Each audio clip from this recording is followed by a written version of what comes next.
All right, let's kick off this deep dive. We're going exploring some really cool English language gems today. We are. Those little nuggets you've been asking about. Yeah, vocabulary, slang, Nuggets idioms. that really make you sound like a native speaker. Exactly, those little nuances. And we're not just going to like define them. We're going to really unpack. We're going to look at how to actually use these things out in the wild. Yes, so you can impress everyone with your linguistic prowess, I guess. Yes, linguistic. Prowess. Exactly. So we're going to start off today. We've got two words that both deal with displeasure, but in very different ways. Oh, interesting. Obstinate versus miffed. Ooh, I like it. And then we're going to move on and we're going to tackle the very useful look forward to. Yeah, that's a good one. And the always juicy through the grapevine. Love it. So let's start with obstinate.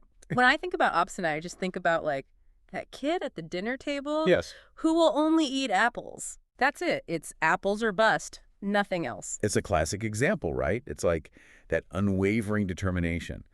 But, if we can kind of look at the root of the word obstinate, that can actually help us deal with those situations. Oh, really? Tell me more about that. Okay, so it comes from the Latin obstinatus, meaning to persist. Okay. And it's actually related to the word like obstruction. Oh, wow. So it's almost like they're experiencing this internal blockage to anything but their chosen path.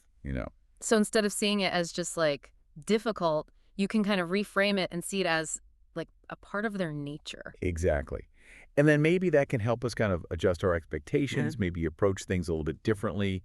Like if you're thinking about negotiating with someone and you kind of know they're going to be obstinate, Right. you can go in prepared, Come in armed with extra information, maybe some different approaches. Exactly. It's not just about knowing the word. It's about Yeah. how to deal with it. Applying it. Applying it. Yeah, absolutely.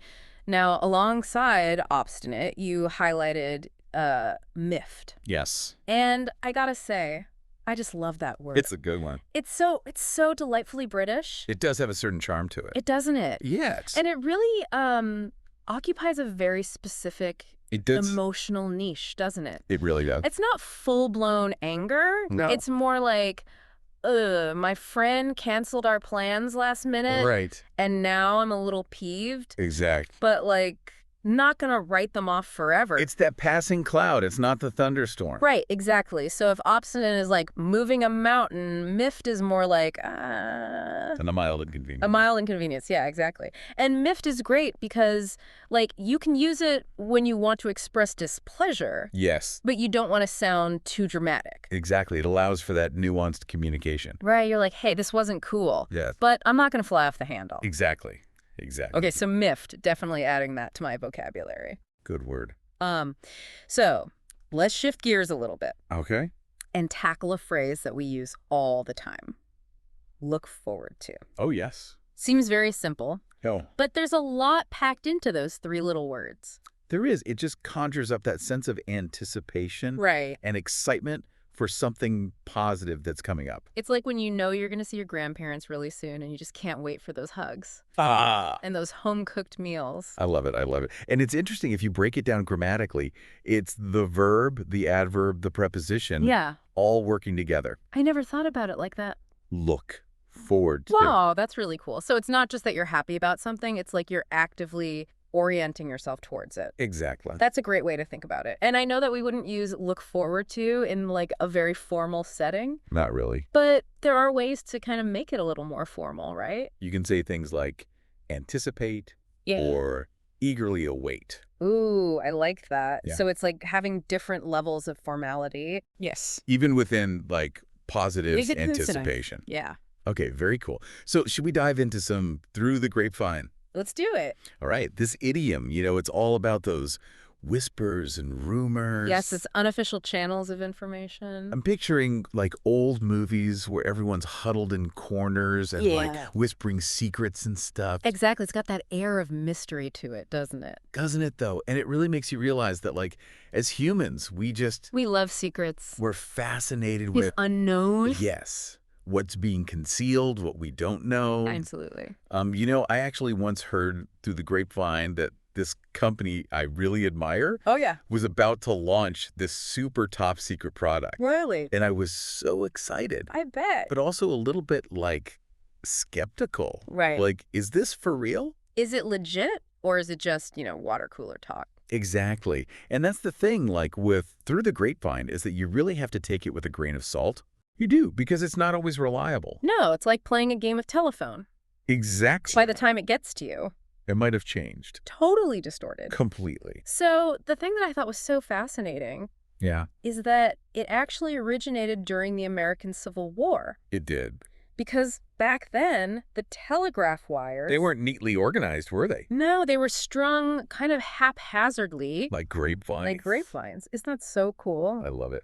So that image, those tangled wires, became a metaphor for... For how information traveled. Yes, informally, sometimes unpredictably. Exactly. I just love that each piece of news is like a little grape On the vine. on the vine, spreading and connecting. I love that. Isn't that so clever? It is. It is. It just goes to show, doesn't it, that even these phrases that seem kind of random and maybe silly Right. actually have these rich histories They do.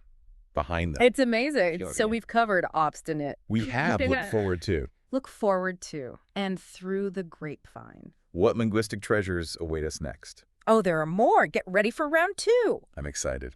Wow, that last exploration of like obstinate, miffed, and look forward to, and through the grapevine. It's fascinating, isn't it? It really is. It made me think about all the different ways we have to express things. That's like nuances. those little, those It's the nuances. subtle shades of meaning. Yes, and all those idioms are so like colorful and evocative. They really are. And the ones that you've picked for this next round, I think, are even more interesting because they all have to do with Yeah. secrets and hidden information. Secrets. Oh, I love a good secret. Who doesn't, right? I know, it's so juicy. I guess it's no surprise we have so many idioms Yeah. for talking about things that are hush-hush or under wraps or... It's just that human fascination with the unknown, isn't it? Yeah, like what's being concealed, what we're not supposed to know. Oh, absolutely. Okay, so let's spill the beans on these idioms. I love it. See what I did there? Let's see what you did there. So yeah, spill the beans. That's such a classic. Such a classic. And it really, like, creates that image in your mind, doesn't it? Yes. Of something accidentally being revealed. Yes, like you're trying to keep those beans contained. Right. But they just, whoops, they tumble out. The secret's out. No going back now. Exactly. And often there's that feeling of surprise or even like betrayal when someone spills the beans. Totally. Like you weren't supposed to tell anyone. Yeah.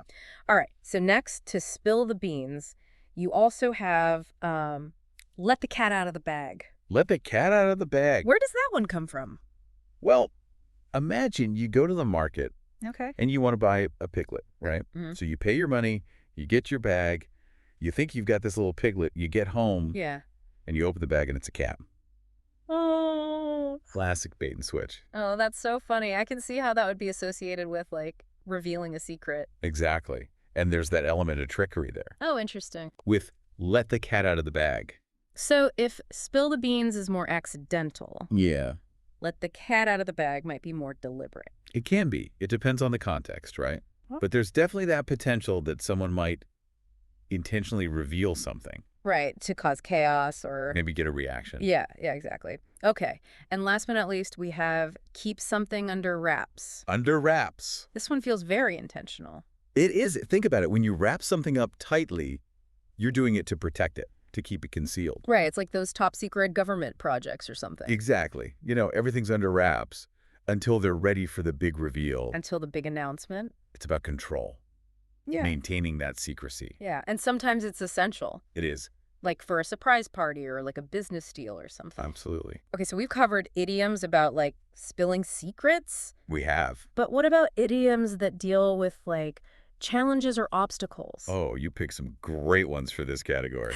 You did bite off more than you can chew, hit a snag, and go back to the drawing board. Oh, yes. Love these. Each one captures a different aspect of dealing with those tough situations. Okay, so bite off more than you can chew. Bite off more than you can chew. I'm imagining someone trying to stuff this giant burger in their mouth all at once. Perfect image. Yeah. It's about taking on too much, overestimating your abilities. And then struggling. And then just like, oh, Being we've all been there. that feeling of overwhelm, Yeah. like, oh, this was a mistake.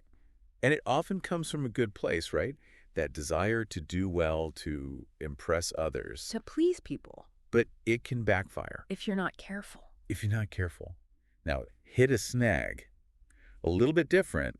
It suggests that unexpected obstacle or delay. Like you're sailing along and then, Bam, something throws you off course. yeah, you hit that snag. Exactly. And sometimes when you hit a snag, it means you have to go back to the drawing board. You do. You got to reassess. Start fresh. Start fresh, come up with a new approach. Admit that maybe your initial idea wasn't so great. And that takes courage. It does. Be willing to do that.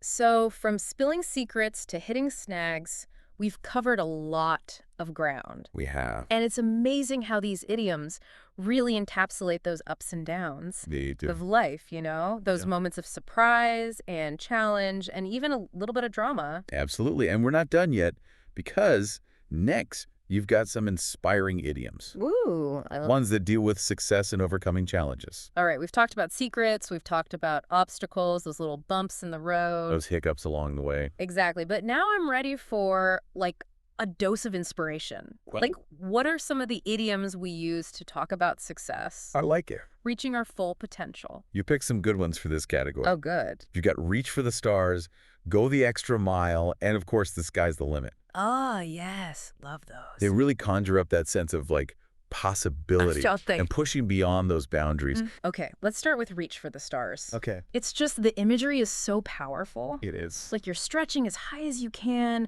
striving for something that maybe seems impossible. Exactly. And it really emphasizes that ambition, Right. that drive to achieve something extraordinary. And it's not just about setting those goals. Right. It's about really believing in yourself, even when those goals seem so far away. It's like, I may not get there today, but I'm going to keep reaching. Yes. Because I know I'm capable of great things. I love that. It's a reminder that those limitations we feel Yeah. are often self-imposed. Right. We have the power to push beyond them. We do. Now, alongside Reach for the Stars, you've also got Go the Extra Mile. Yes. And this one, I feel like it's more about the effort. It is. It's that dedication Yeah. we put in to achieve those goals. It's about exceeding those expectations. Going above and beyond. Absolutely showing that commitment. Yeah, like it's not enough to just do the bare minimum. No. You really want to, like, You want to make a difference. yeah, make an impact. You want to stand out. Yeah, you're not just here to participate. Exactly. You're here to, like, really To win it. to win it. Yeah. Okay, and then finally, the sky's the limit. Oh, I love this one. It's just so expansive. It is. It's limitless. Yeah. Boundless opportunity. Like looking up and realizing, Yeah. wow, anything is possible. And sometimes we need that reminder, We do. especially when we're facing those challenges. Or feeling discouraged. Exactly. Yeah, absolutely. So whether we're reaching for the stars, going the extra mile, Or the sky's the limit. yeah, these idioms really encourage us to like dream big, They do. push ourselves, and never give up. Never give up. That's right. Yeah. This whole deep dive through idioms has just been Yeah. incredible, really. It has. And it's amazing how these phrases can capture those, like moments of surprise or challenge or triumph even. The whole human experience. Yeah, it really It was. speaks to the power of language, doesn't it? Yeah, it does. It makes me think about all the different ways Yeah. that we can express ourselves. The nuance. The nuances, yeah. And I'm inspired to pay more attention to the words I use. I love that. Really think about what I'm trying to say. And remember, language is constantly evolving. So don't be afraid to play with these idioms. Make them your own, even. I like that. Create new ones. That's a challenge It is. I can get behind. Well, we've reached the end of our deep dive here today, We have. but I feel like we've only just scratched the surface. There's always more to explore. There is. Thanks for joining us on this linguistic adventure. It's been a pleasure. Until next time, keep those words flowing and remember, The sky's the limit. the sky's the limit.